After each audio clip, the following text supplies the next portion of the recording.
As of late, myself and others like me have heard multitudes of attacks against London, as if it, as an entity, was responsible for that which has happened to it. This breaks our hearts, and we understand very much where people are coming from, but I wish you would understand where we're coming from. You see, a house may be a house, but it needn't necessarily be a home. And this will apply to you wherever you're from. And England's green and rolling hills will always be majestic and advanced and wonderful within our minds. Most of the country will always be countryside, we hope anyway. But you do need a stronghold, you do need a capital. Otherwise you end up as an anarchistic system. Where will your museums go, your art galleries go, if you're all in a forest? So I'd like to make a few points as to why London is so important. Not just London, but cities like it. Now, what do I mean by anarchistic? Obviously, I've said in the past that less is more. So villages and towns are ideal, really, because the less people you have, the more community, the more housing, the more security that you have, as I've said in the past. So what do I mean by anarchistic? Obviously, I don't mean a complete swathe of anarchism. But if we was to all live in the countryside, there would be a great sense of anarchy. What do I mean by this? As in a lack of leadership within the nation as a whole, a lack of civilization and the way that civilization directs the rest of the nation. So if you are a neighbouring nation, be you Spain, France, whoever, and you look in upon Britain and we are all living sporadically without one snakehead, guess what? You're going to use your organisation to come and invade and destroy us. Now, if you think that Londoners, of all people, have not noticed London's decline, not only are you wrong, but you are not giving enough credit to Londoners in general. Most Londoners wind up in the suburbs because they just can't face to leave altogether. Now, if you are from a town or village, I sympathise heavily with you if your world seems to be falling apart and changing for the worst. I completely believe this, what with our modern world.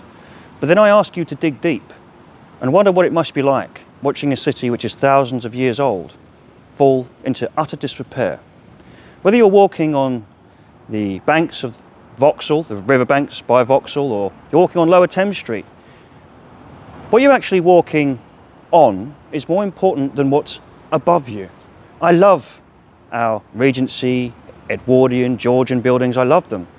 But their importance pales in insignificance to what's beneath them.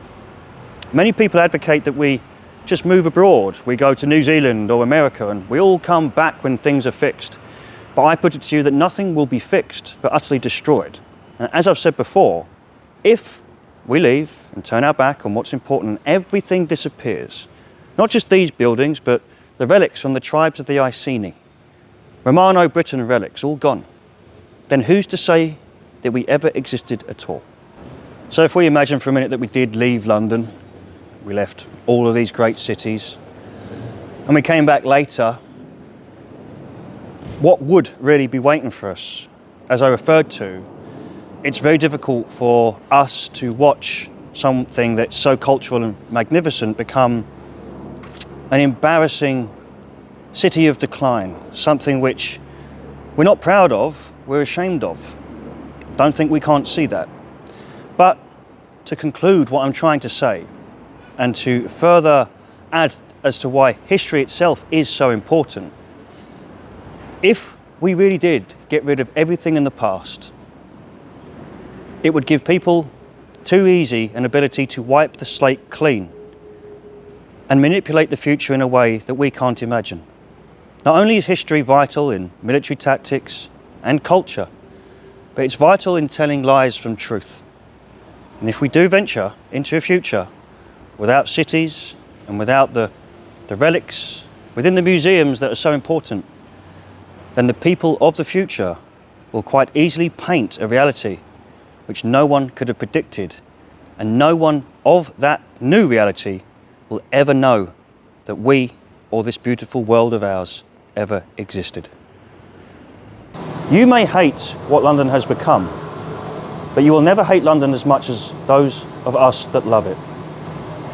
And so I must point out that the only thing that we hate more than what our city has become is people telling us to give up on it. Think for yourself. I'll see you soon. Take care.